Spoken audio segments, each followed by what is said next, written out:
You know that feeling when something just finds you right at the moment you need to hear it? Well, that's what we're diving into today.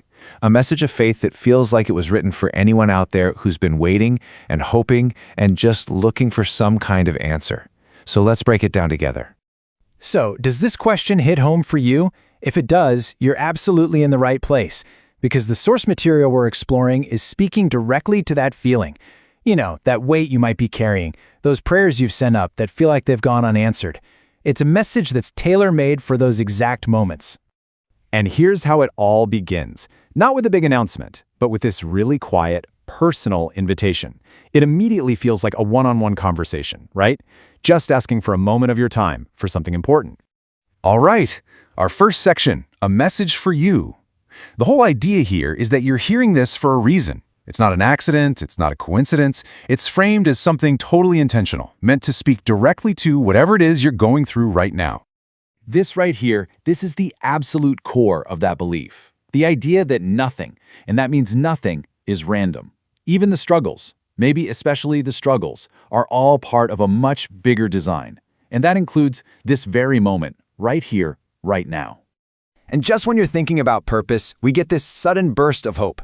The message is crystal clear. No matter how stuck a situation feels, no matter how impossible it seems, it can turn on a dime. It kind of challenges our whole idea of what impossible even means.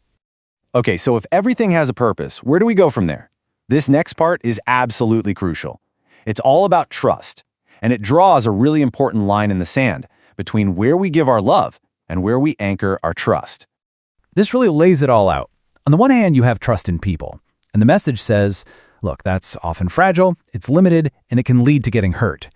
But on the other hand, there's trust in a higher power, and that's presented as the anchor, the one thing that brings peace and ultimately leads to victory. And this is the key. It's not saying don't love people or don't care about them. Not at all. It's just making a really clear distinction. Go ahead and love freely, but that deep, foundational trust, the kind that keeps you steady in a storm, that belongs in only one place. This brings us to another really powerful idea, especially when it comes to change and even loss. The whole point here is to reframe it. It's not about being punished or having something taken just to cause pain. It's presented as an intentional act of making room for what's supposed to come next. So, check this out.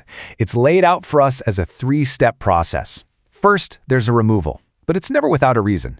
Then, step 2, preparation. Something new is already being prepared, even if you can't see it yet.